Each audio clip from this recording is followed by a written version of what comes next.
ታዲያ ወገኖች በዚህ ጉዳይ ላይ አንዳንድ ሰዎች እንዴ ዲጂታል አይዲ እኮ ማለት እኮ ያ በቃ እንደ ናሽናል ኢንሹራንስ ላይ እንደነበረው ምናምን አይደለም። ብዙ ተርተናል በዚህ ጉዳይ ላይ። እሱማ በቃ ከሆነ ታዲያ ሌላ ምን ዲጂታል አይዲ ያስፈልጋል? አሁን እኮ እሱ እንደዛ አይደለም። ይሄኛው ሁሉ ነገራችንን ማለት ነው ሄልዝ ዳታችንን፣ ፓስፖርታችንን፣ ሁሉን ነገራችን የቤት ካርታችንን፣ መንጃ ፈቃዳችንን በሙሉ ማለት ጠቅላላ አድርጎ ወደ አንድ ሲንግል ዩኒት ሲስተም አምጥቶ ያ ሲንግል ዩኒት ሲስተም ደግሞ ስልካችን ላይ አፕ ላይ መንግስት የሚቆጣጠረው የጨለማ ማህበረሰብ የሚቆጣጠረው በፈለገውም ሰዓት ያለኛ ፈቃድ አክሰስ የሚያደርገው የባንክ ገንዘባችንንም ጭምር ማለት ነው የሚቆጣጠረው አፕሊኬሽን ነው። ከዛ በኋላ ምን እንግዲህ የጨለማ ማህበረሰብ ምን ፓወር አለው ማለት ነው። እገሌ ይሄንን ዌብሳይት አሁን ከትንሽ ጊዜ በኋላ ያው እንግዲህ የኢንተርኔት ፕሮቫይደሮቹ የምናየውን መረጃ ሁሉ ይሰጣሉ። ምክንያቱም ኢንተርኔት ለመጠቀም ብለዋል፣ ተናግረዋል። በዚህም ቻናላችን ከዚህ በፊት እንዳየነውና እንደምታስታውሱት ፓስወርድ ማስገባት አለብን፣ ሞባይላችን ጠቅ ማድረግ አለብን ማለት እንግዲህ የኔሙን አለልኝ በዚህ ሰዓት ላይ በዚች ሰከንድ ይህንን ዌብሳይት አልፏል የማያው ሁሉ ማለት ነው። ለዛ እኔን ለመሰለል ለሚፈልግ ስለኔ ማወቅ ለሚፈልግ ቦዲ ይሰጣል ማለት ነው ለጨለማ ማለት ነው። ከዛ መንግስትን አሁን ይሄኛው እየሰራው ያለው ነገር ማለት ነው አለልኝ በሮብ ቀን በ7 ዲሴምበር ማለት እንደዚህ እያየው ስለ ዲጂታል አይዲ ስለ ክትባቱ ምናምን እያወራ ነበረና ብሩ በሚያጣጥርበት ጊዜ ከዛ በኋላ አለልኝ ካሴ ከዚህ በኋላ ኢንተርኔት አይጠቀም ብለው ይደነግጋሉ ማለት ነው። እሱ ብቻ አይደለም በመቀጫም ደረጃ ይመጣል። ገንዘብ ያለኔ ፈቃድ ኤአዩ ሲስተም በሚያዝበት እነሱ በሚያዝበት ሁኔታ ባንኬ ፍሪዝ ይደረጋል ማለት ነው። ግን አሁን ወደ ሶሻል ክሬዲት ሲስተም የሚሄድበትን መንገድ ያመጣልና ብዙ ሰዎች ማለት ነው የመንፈሳዊ የሃይማኖት አባቶችን ጨምሮ እኔ ስም መጥራት አልፈልግም። አንድ ነው ምን ችግር አለው? ይሄ እኮ ስራ ቀለል ያለ ከክላሰር አሰራር ወደ ዲጂታል ለመሄድ ነው እያሉ የሚናገሩ ሰዎች አሉ። በጣም የማዝነው ነገር ወደ ግሪክ አባቶች እኛ እንግዲህ በጣም ብዙ ጊዜ ጮናል። የሌላውም እንግዲህ የኦርቶዶክስ ተዋህዶ አባቶች ኢቭን የሙስሊም እምነት አባቶች ይህን ነገር ዴንጀሩን አይተው አስቀድመው ተናግረዋል። እኛ አገር ግን አሰች የሚናገሩ ሰዎች እያስተዋልን አይደለም፣ በተለይ በሃይማኖት ዙሪያ። ለማንኛውም እኔ እነሱን ለመተቸት ብቃት ኖሮኝ አይደለም፣ ግን ያለውን ዴንጀር አሁን እንደው ማንም እኮ ገለጥ አድርጎ የሚያየው ነገር ነው። ነገ ማለት ነው የተመረጠው እንኳን የሚለው ይታረምልኝ ኢትዮጵያን እየመራ ያለው መንግስት ወይም ኤርትራን እየመራ ያለው መንግስት ወይም የሆነ ሀገር እየመራ ያለ መንግስት ይህንን ኢምፕሊመንት ካደረገ በኋላ ውረድ አትውረድ፣ ሰላማዊ ሰልፍ ልውጣ አትውጣ፣ በእሱ ላይ ልጻፍ አልጻፍ ምናምን የሚባለው ነገር በሙሉ ያበቃለታል ማለት ነው። ጉሮሯችን የምንበላው የምንጠጣው ገንዘባችንን የምንጠቀምበት ነገር በሙሉ ወገኖቼ ይህንን በፓይለት ይህንን ዳታችንን የሚጠቀመው አካል የሚቆጣጠረውና ኢን ሪል ታይም ኢንስተንቲኒየስሊ ወዲያው ማለት ነው የሚያዝበት የሚቆጣጠርበት የሚቀጣን ይሆናል። አለቀ። ከዛ በኋላ በሶሻል ክሬዲት ፖይንት ስለሆነ የምንንቀሳቀሰው አንድ ነጠፋ ባጠፋን ቁጥር ከዛኛው ላይ ምን የሚዋሽ ነገር አለ? 1000 ተሰጥቶን ቢሆን ዛሬ ስንጀምር 700 600 500 ምን ብለ ከዛ በኋላ ባንኖር ይሻላል። ብዙ በቃ ልጆቻችንን ለማስተማር ያለን መብትኛ መኪና ለመከራየት ያለን መብት፣ ለመግዛት ያለን ቤት ለመግዛት ከባንክ ለመበደር ያለን መብት በሙሉ ያበቃለታል። አሁን ምናልባት ይመስለናል ይሄንን እንግዲህ የሚያዘው አሁን ኢሚዲየትሊ ያለው ሀገራችንን የሚመራው መንግስት ሊመስለን ይችላል። አይደለም። ዓለምን የሚቆጣጠረው የጨለማው ኃይል። ምክንያቱም ዲያብሎስ በአንድ ሀገር ላይ ሐሳዊ መሲህ በአንድ ሀገር ላይ ላዛ አይደለም የሚመጣው ዓለምን ሊቆጣጠር ነው። ስለዚህ ኢትዮጵያ ስለምን ትቅር ነው ጨዋታው እና ለዚህ ነው አሁን ትኩረታቸው ይሄ በሃይማኖት የታነጸ ፈሪሃ እግዚአብሔር ያለው መጽሐፍ ቅዱስን ጠንቅቆ የሚያውቅ ብዙ መጽሐፍ ጠንቅቆ የሚያውቅ ህዝብ ለሌላውም ራሱ ችግር ነውና ካሁኑ ነው። ስለዚህ ይሄ አካሄድ እየሄደ ባለበት ሁኔታ ላይ ገና ሩቅ ነው ይላሉ አንዳንድ ሰዎች። ሐራ አይደለም ይኸው ተዘረጋ እኮ ሲስተሙ ወገኔ። አዎ የአውሬው ምልክት አይደለም ግን ወደ አውሬው ምልክት የአውሬው ምልክት እኮ መጨረሻ ላይ እኮ በቃ ቀላል ነገር ነው። ማንም የሚያስገድደን እኮ የለም። በግድ እኮ የለም እኮ መጽሐፍ ቅዱስ ዮሐንስ ራእይም ላይ አስገድዶ እኮ አይደለም የሚለው በቃ እኛ ሶሪ እኛ በዚህ ሲስተም ነው የምንጠቀመው። ወዳጅ መብላት ትፈልጋለህ? በቃ በዚህ ሲስተም እኮ ነው። በቃ አታም እንዴ ምንድነው አንተ የምትደብቀው ነገር ከሌለ በስተቀር እነሱ ዲኖች ምናምን ቺፕ አስገብተው አንተ ምንድነው የምትከራከረው ምናምን የሚባልበት እንደዚህ አይነት ነገር ነው። ምንድነው ልጆች አንተ ምን እንደዚህ የነሱ ሲስተም እነሱ የኛን ሲስተም እንዳይከተሉ የምትፈልግ ከሆነ በቃ ልጆች ይነጠቃሉ የሚል አይነት መንገድ ነው የሚያመጣው። ዮሐንስ ራእይም ላይ እኮ የተናገረው እንዳይገዛ እንዳይለውጥ ምናምን የሚለው ያመጣል ነው ይሆናል። እዛ ደረጃ ላይ ደርሳል። ስለዚህ እንደዛ በሚሆንበት ጊዜ ወገኖች ይከብዳል። ማን ነው አሁን ልጆች አይበሉም በሚባልበት ጊዜ ልጆቹ እያያቸው ስታርቭ ሲያደርጉ እሱ ባለው አቋም ምክንያት ማን ነው ልቡ መጨከን የሚያስችለው የሚለውን ነገር ነው የምናየው። ስለዚህ እዛ ደረጃ ላይ ከምንደርስ ፈጥነን አገራችን መሸሸጊያ ጥጋችን እንኳን ለኛ አይደለም ፈሪሃ እግዚአብሔር ላለው ለዓለም ከየትኛውም እንትን የመጣ ወደኛ ምን ሸሸግባት ያችን 3 ዓመት ከመንፈቅ የተባለችውን የምናልፍባት እንድትሆን እንዲሁ ዝም ብለን ሳናውቅ ዙሪያችንን ሰንሰለት ታስረን ይሄ እኮ ሰንሰለት አይደለም ታስር እጅና ሰንሰለት አይደለም እግርን ታስር ተብለን ከዛ በኋላ ሂድ በቃ ከፈለክ ስትባል አትሄድም አለቀ። እንደዛ ከሚሆን ከዚሁ ማንም የአውሬው ምልክት ነው ያለ ሰው የለም። ይሄ ግን የአውሬው ምልክት ሊያደርጉት እየሄዱበት ነው። የአውሬው ምልክት ነው በቃ መንገዱ ነው፣ ጥርጊያ መንገዱ ነው። ስለዚህ እዛ ደርሰን በኋላ ላይ ጭንቅ ከሚሆንብን ይህንን ማድረጉ ይሻላል። አሁን እኮ እየታሰርን ነው እያያችሁ እየታሰርን ነው። ይህን ለማለት ነው። ብዙ እዛ ላይ ከምቆይ እንቀጥል ወገኖቼ።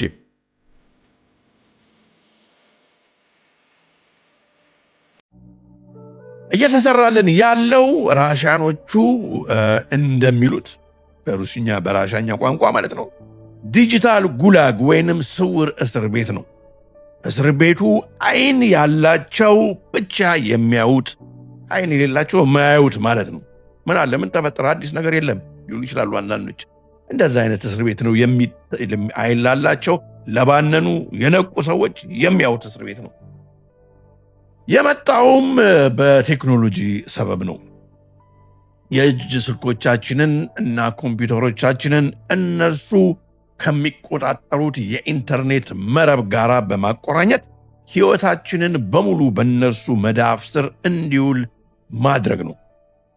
ጆርጅ ኦርዌል በ1984 በሚባለው ወይም 1984 በሚባለው መጽሐፉ በጣም እንደው ያላነበባችሁት ብታነቡት ደጋግማችሁ ብታነቡት የምመክረው መጽሐፍ ነው። አማዞን ላይ አለ።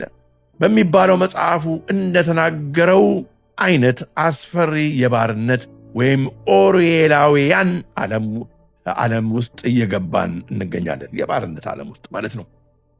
የቻይናው ኮሚኒስት መንግስት በህዝቡ ላይ ሞክሮበት ተሳክቶለታል። ምዕራባውያን የጨለማ መንግስታትም እቅዳቸው ይህ ነው። በአሁኑ በደረስንበት ደረጃ ብዙዎቻችን የነኚህ የቴክኖሎጂ ውጤቶች ባሮች ከሆንን ውለን አድረናል።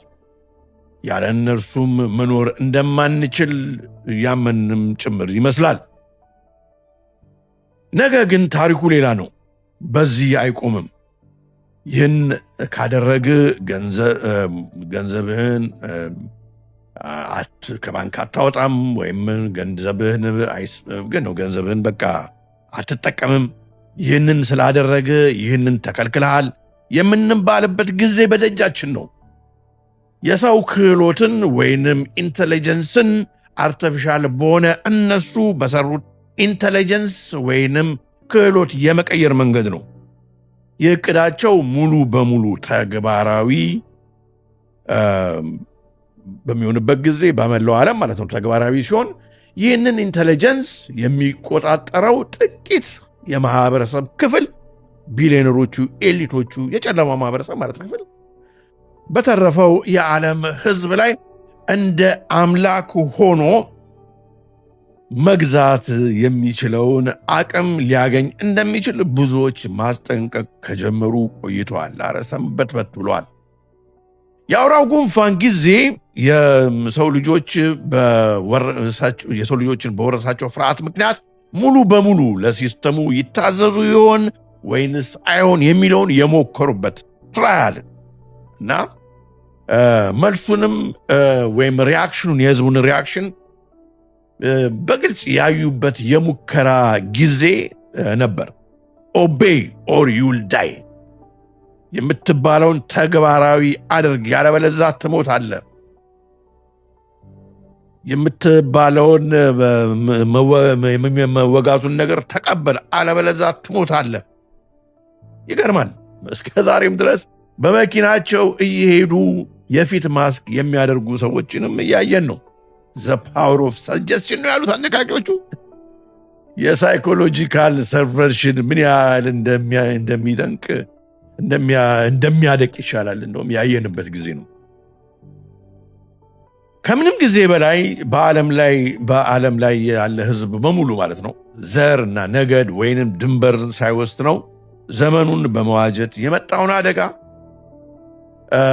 ለመገንዘብ እየተነጋገረ ለራሱና ለቤተሰቡ የወደፊት መንገድ አቅጣጫ መወሰን ያለበት ጊዜ ላይ ግን እንዳለን ሁላችንም የምንረዳ ይመስለኛል።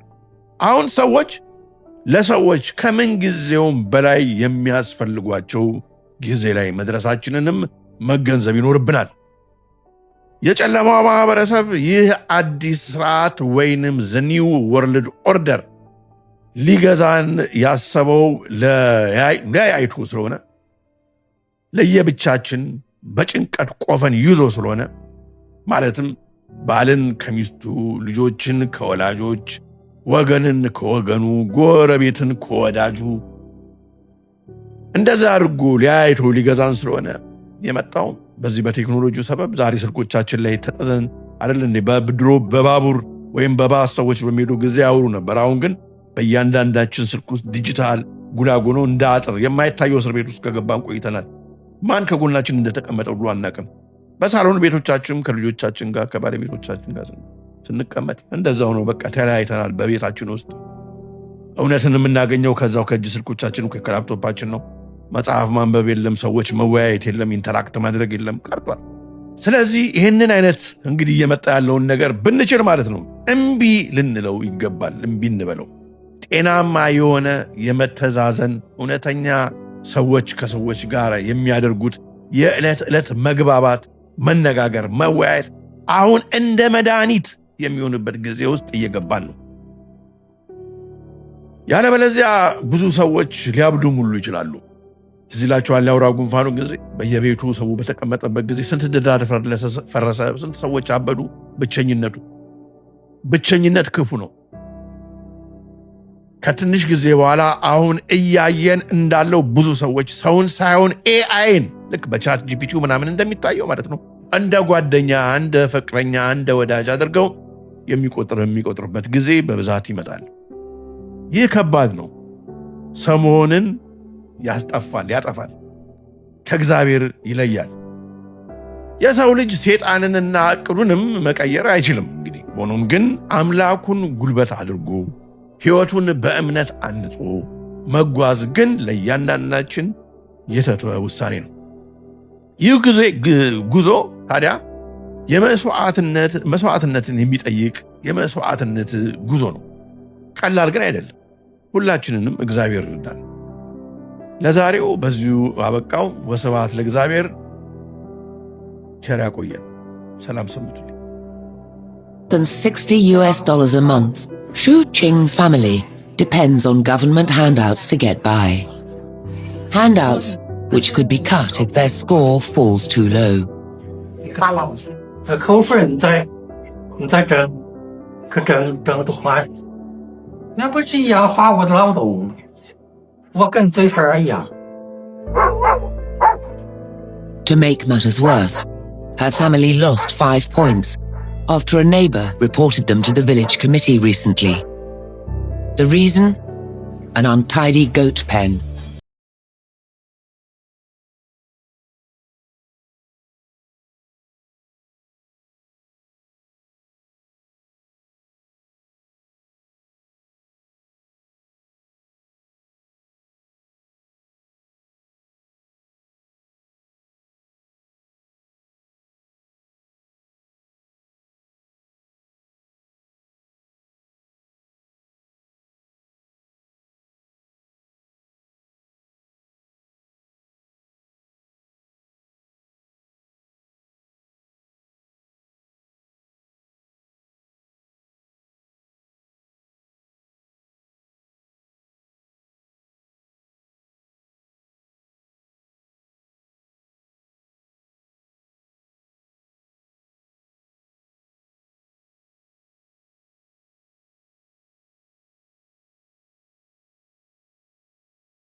ፓሊንተር የአውሬው ሰራተኞች የመጨረሻ ግብ።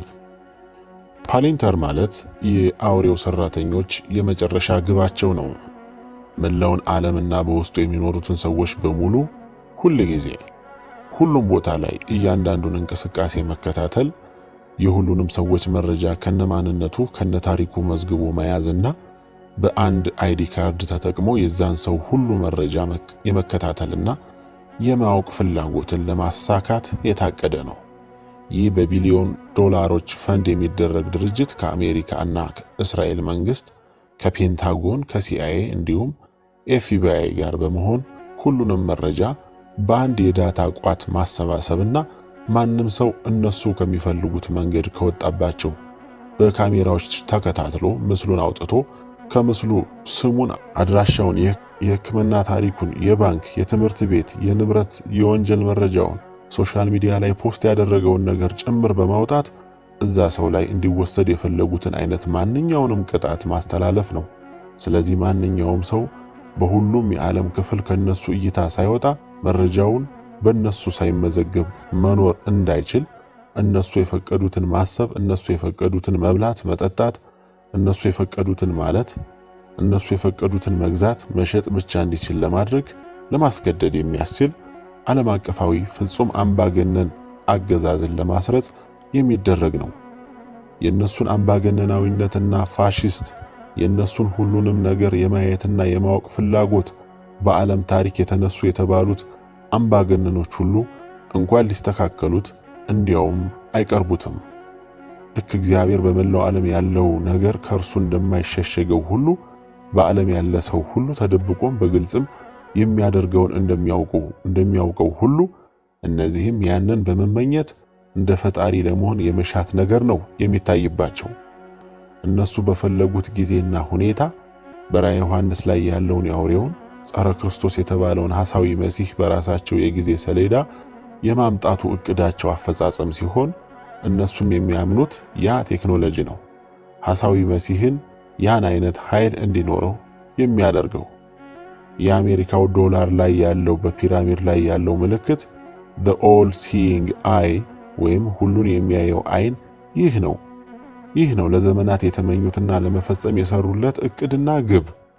መላውን ዓለም ፍጹም ርህራሄ በሌለው ጭቁን አምባገነናዊ አገዛዝ ፍጹም ጸረ ክርስቲያን ጸረ ክርስቶስ በሆነ አመራር ለመምራትና ለመግዛት የሚያቅዱበት ህልማቸው ነው። እንዲያውም አሁን ላይ ሰዎች የሚያደርጉትን ከማወቅ አልፎ ሰዎች የሚያስቡትንም ለማወቅ ፍላጎት የሚያድርባቸው ሆኗል። ይህም በኤሎን መስክ ድርጅት ኒውራሊንክ በሚባለው ተጠቅሞ በጭንቅላት ውስጥ የሚገጠም ቺፕ መስራት ከጀመሩ ቆይተዋል። ይህንን ነገርም በዚህ ሁኔታ ቀጥለው የሰዎችን ጭንቅላት እስከ መቆጣጠር ሰዎች የሚያስቡትንም ጭምር ልክ እንደ ፈጣሪ ለመያዝ አስበዋል። ለዚህም ሲባል በመላው ዓለም ሁሉም መንግስታት የዲጂታል አይዲ ስርዓትን እንዲዘረጉ፣ ዲጂታል አይዲም ከሶሻል ሚዲያ፣ ከባንክ አካውንቶች፣ ከትምህርት ቤትና ከሁሉም የመንግስት አገልግሎቶች ጋር እንዲያያዝ በማስደረግ እቅዱ እየተፈጸመ ነው።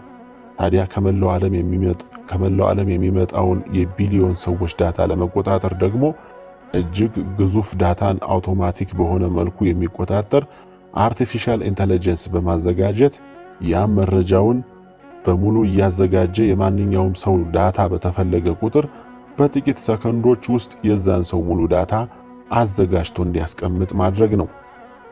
ይህ ሁሉ ህልም ታዲያ ልክ የባቢሎንን ግንባታ የመገንባት አይነት ህልም በመሆኑ ፈጣሪም እንዲሳካ የማይፈቅደው ጉዳይ ነው። ጊዜው ሲደርስ እርሱ ራሱ ያጠፋባቸዋል፣ ያፈርስባቸዋል። ምክንያቱም እንደ ባቢሎን ግንብ ሁሉ ይህም በፈጣሪ በራሱ ህልውና ላይ የሚደረግ መጻረር ስለሆነ እግዚአብሔር እንዳለ እግዚአብሔር እንደሚሰራ ለነሱም ሆነ ለመላው ዓለም ማሳየት ስላለበት ያ ህልማቸው ሳይሳካ ይቀራል። ይህም ብቻ ሳይሆን ያ ሁሉ እቅድ መሲህ የሚሉትን እነሱ ባሉትና እነሱ በፈቀዱት ጊዜ የማምጣት ህልም ስለሆነ ክርስቲያኖችንም አሳስቶና አታሎ ይህ የዓለም መጨረሻ ነው፣ የዓለም ፍጻሜ ነው በማለት በማሳመን ተስፋ የማስቆረጥም ህልም መሆኑ ነው። ነገር ግን ችግሩ ክርስቲያኖች ስለ ዓለም ፍጻሜ ሲያስቡ፣ እነዚህ ሰዎች ግን ከዚያ በኋላ ስለሚኖር ዓለምና እነርሱ ስለሚገዙበት ዓለም ማለትም ፖስት አፖካሊፕስ ከዚያም በኋላ መጨረሻው ለማይታወቅ ጊዜ መላውን ዓለም እንደ ፈጣሪ ሆነው መግዛትና መምራት ህልም ያላቸው ስለሆነ ነው። ያ ደግሞ ቀድመን እንዳልነው እግዚአብሔር እንዲሆን የማይፈቅደው ነገር ነው። የመረጃ ምንጭ ሰላቢ እጆች ድረገጽ። ዲጂታል መታወቂያ ለምን እንቃወማለን? አንዳንድ ሰዎች ባለማስተዋልና ባለማወቅ የዲጂታል አይዲን መቃወማችንን እንደ ክፋት አይተውታል። ተቃውሟችንንም ሀገር የሚለውጥ አዲስ ቴክኖሎጂን እንደ መቃወም እንደ ኋላ ቀርነት አይተውታል። ይህ ስህተትና አለማስተዋል የእኛን አንግልም ካለመረዳት የመጣ ነው። ስለዚህ ተገቢውን መልስ እንስጥበት። የዚህ ሰው ስህተት የሚመነጨው አዲስ ነገር ስለመጣ ብቻ በራሱ ጥሩ ነገር ነው ብሎ ከማሰብ ቴክኖሎጂንም እንዲሁ እንደወረደ ከመቀበል ነው። እንዲሁም ሀገራችን ያለችበትን የቴክኖሎጂ እድገት ደረጃ ካለመረዳት ነው። ስለ ሀገር እናስብ ከተባለማ ሀገር የሚለወጠው አዲስ ሐሳብ እንቀበል ከተባለማ ስለሱ ብዙ ነገር ማለት ይቻላል እኮ። ስለ ቴክኖሎጂ እናንሳ። እንግዲያውስ ኢትዮጵያ ምን አይነት የቴክኖሎጂ ደረጃ ላይ ነች? ለሀገር የሚጠቅም እድገትና ሀብት የሚያመጣ የሰዎችን ሕይወት የሚያሻሽል የዜጎችን የኑሮ ደረጃ ከፍ የሚያደርግ ቴክኖሎጂን እናስብ። ስለ እርሱ እናውራ። እሺ እንግዲያውስ ኢትዮጵያ ምን አላት? ምን አላት ከሚለው ይልቅ ምን የላትም የሚለውን መመለስ ይቀላል። ከውጭ የምናስመጣቸውን ነገሮች ለመቀነስ እዚሁ እንዲገኙ ለማድረግ የሚያስችሉ ኢንዱስትሪዎች የሏትም። ኢንዱስትሪዎቹ ያመረቱትን ከእርሻም የሚመረተውን ከአንዱ ሀገር ክፍል ወደ ሌላው በብዛትና በፍጥነት ለማጓጓዝ የሚያስችል የተዘረጋ የባቡር ስርዓት የላትም። ወይም ባቡር ያለው በአዲስ አበባ ያለው 2 መስመርና ወደ ጅቡቲ ድሬዳዋ የሚወስደው ብቻ ነው። እርሱም ግን ከሚያስፈልገን ውስጥ 5 ወይም 10 በመቶ ቢሆን ነው። ሰዎች በዘመናዊ መልኩ ዕቃ እንዲላላኩ የሚረዳ የፖስታ ስርዓት የለንም። በስም ደረጃ አለ፣ ግን ተጠቃሚ የለንም። ሰው እስካሁን በባህላዊ መንገድ በሰው ነው ዕቃ የሚላላከው። ፖስታ ስርዓቱ እንዲሰራ የሚረዳ ዘመናዊ አድራሻ ስርዓትም የለንም። ዛሬም ድረስ ከእከሌ ህንጻ ጀርባ ወረድ ብሎ ባለው መንገድ እየተባለ ነው ቦታ የሚነገረው። የዓለም ዲፕሎማቶች መጥተው ስብሰባ በሚያደርጉበት ከተማ አድራሻ የሚነገረው በዚህ ወርደህ እንትኑ ጋር ስትደርስ እንትኑ አለ እየተባለ ነው። ከተማ ውስጥ ዝናብ ሲዘንብ ጎርፉን ከመንገድ አስወጥቶ ወደ ወንዞች የሚወስድ ፍሳሽን ከየሰው ቤት ወስዶ ወደ አንድ ማጣሪያ ጣቢያ የሚመራ የተደራጀ ደህና የፍሳሽ ስርዓት የለንም። ዛሬም ዝናብ ሲዘንብ ጎርፉና ከሰው ሽንት ቤት የሚፈሰው አብሮ መንገዱ ላይ ይጎርፋል። አዲስ አበባን ጨምሮ በመላው ሀገሪቱ ሰዎች እስካሁን የጭቃ ቤቶች ውስጥ በ1980ዎቹ የነበረውን አኗኗር ይዘው ነው የሚኖሩት። እስካሁን የመብራት ኃይል ያልገባላቸው ከተሞችና የገጠር መንደሮች አሉ። መኪናና ላፕቶፕ በሀገራችን እጅግ ውድ ከሆኑ ነገሮች ውስጥ ናቸው። የላፕቶፕ እጥረት ከመኖሩና ከመወደዱ የተነሳ እጅግ የሚበዛው የሀገሪቱ ወጣት ኮምፒውተር ተጠቅሞ አያውቅም። ከ40ዎቹ ዕድሜ በላይ ያለው እንዲያውም አብዛኛው ሰው ስማርትፎን እንኳን በቅጡ መጠቀም አይችልም። ዲጂታል አይዲው ቢመጣ እንኳን በመላው ሀገሪቱ ቀበሌዎችና ከተማ አስተዳደሮች ያሉት ሰራተኞች እጅግ የሚበዙት መሰረታዊ የኮምፒውተር አጠቃቀምን የማይችሉ ናቸው። ስራው ሁሉ የሚሰራው በወረቀት ነው። መረጃ የሚቀመጠው በወረቀት ነው። የኮምፒውተርና ሶፍትዌር ስርዓት ልክ እንደ ህንጻና ድልድዩ ሁሉ እርሱም የራሱ መሰረተ ልማት ይፈልጋል። ኢትዮጵያ ደግሞ የሶፍትዌር መሰረተ ልማቷ ገና አልተጀመረም። ገና ምንም አልተነካም። አንዳንዱ ሊሰራም ገና አልታሰበም። ይሰራ ቢባል እንኳን የመስራቱን ጥረት ቢሮክራሲው አንቆ ይዞ እንዲቋረጥ ያደርገዋል። ታዲያ እንዲህ አይነት ኋላ ቀር የሆነ ገና መሰረታዊ ቴክኖሎጂ ያልገባው ሀገርና ህዝብ ይዘን በቴክኖሎጂው ዙሪያ የተገነባ ባህል የሌለው ማህበረሰብ ይዘን አሁን አዲሱ ብልጭልጭ ነገር ለምን እኛ ቤት አልመጣም ብሎ መናደድ የራስንም ሀገር የቴክኖሎጂንም አሰራር የማህበረሰብንም አሰራር አለመረዳት አለማስተዋል ነው። አለማወቅም ጭምር ነው። ሌላው ዓለም እነዚህን ነገሮች ጨርሶ ነው ወደ ዲጂታል አይዲ ያመራው። ዘመናዊ ስርዓቶችን ዘርግቶ ጨርሶ ህዝቦቹ በዚያ ስርዓቶች ውስጥ መኖርን እንዲላመዱ አድርጎ በ10 ዓመታት ሂደት ቴክኖሎጂ መር የሆነ ባህል ከገነባ በኋላ ነው አሁን ዲጂታል አይዲ ያመጣው። ህዝቡንም ከአንዱ የቴክኖሎጂ ስርዓት ወደ ሌላው ቴክኖሎጂ በማምራትን ህዝቡንም ከአንድ የቴክኖሎጂ ስርዓት ወደ ሌላው ቴክኖሎጂ ማምራትን በደንብ ስለተለማመደ አዲስ ቴክኖሎጂ ሲመጣ ለመቀበል አይቸገርም። እኛ ያ ሳይኖረን ባቡርና ፖስታ ሳይኖረን ሽንት ቤቶቻችን ከደህና የፍሳሽ ስርዓት ጋር ሳይገናኙ 4 እና 5 ስቴፕ ዘለን ዲጂታል ስርዓት ጋር ካልመጣን ቴክኖሎጂ መር ስማርት ከተማ ካልገነባን ማለታችን በሌላው ዓለም እንኳን እንዲሳቅብን የሚያደርግ ነገር ነው። ትክክለኛውን የእድገትና የሽግግር ስቴፕ ሳንከተል መተን ይሄኛውን ግን አሁኑኑ ካላገኘን ይሄኛውን ካልተገበረን ማለታችን ራሱ አለማስተዋላችንን ብቻ ሳይሆን ችኩልነታችንን ነው የሚያሳየው። ይህ ሁሉ ታዲያ ዲጂታል አይዲ ክፋት ባይኖረው ብለን አስበን ነው። እንደው መልካም ቴክኖሎጂ ጠቃሚ ስርዓት ነው ብለን ብናስብ እንኳን ማለት ነው። በዚያ ሁኔታ ውስጥ እንኳን አጉል መቸኮል ነው። አንዳንዶች ዲጂታል አይዲው ይፈታዋል ብለው የሚያስቧቸው ችግሮች በሌላው ዓለም የዛሬ 20 እና 30 ዓመት ያልነበሩ ወይም የተፈቱ ናቸው። እኛ ዛሬ ላይ የወረቀት አሰራራችን እንኳን በቅጡ ሳይተገበር የቀበሌ ሰራተኞቻችን የተሻለ እንዲማሩ በማድረግና ፈረንጆች የዛሬ 30 ዓመት የተጠቀሙትን የወረቀት አሰራር ስርዓቶች በመጠቀም ብቻ መፍታት የምንችላቸውን ችግሮች ዲጂታል አይዲ ካልመጣ መፍታት አንችልም ማለት የኛን አለማወቅና አለማስተዋል ቴክኖሎጂ ነክ ዕውቀታችንና አረዳዳችንም ትንሽ እንደሚቀረው ብቻ ነው የሚያመላክተው። ስለዚህ ባካችሁን እናስብ፣ እናስተውል። ዓለም ምን ደረጃ ላይ ነው? ከየት መጥቶስ ነው እዚህ የደረሰው? እኛ ምን ያህል ወደ ኋላ ቀርተናል የሚለውን እናስብ። እዛስ ለመድረስ እነሱ ያለፉትን 30 ደረጃዎች እኛም ማለፍ አለብን ወይስ በአንዴ ዘለን እነሱ አሁን ያሉበት ጋር መቆም አለብን የሚለውንም ጊዜ ሰጥተን እናስተውል። እግዚአብሔር ማስተዋሉን ያድለን። የመረጃ ምንጭ ሰላቢ እጆች ድረገጽ። ሃሌሉያ ሰላም ለኪ ኦ ማርያም ደብረ መቅደሱ ለእግዚአብሔር ሰላም ለኪ እንተ መልዕልተ ኩሎሙ ቅዱሳን።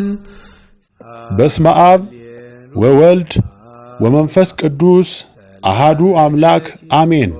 እነሆ የማርያም መንገድ ማምለጫ መዳኛ ለአዳም ዘር በሙሉ የእግዚአብሔር አንድነት ፍቅር የእመቤታችን ቅድስት ድንግል ማርያም አማላጅነት ከሁላችሁ ጋር ይሁን እያልን የማርያም መንገድ የተሰኘ አዲስ መንፈሳዊ ሚዲያ ይዘን ቀርበናል።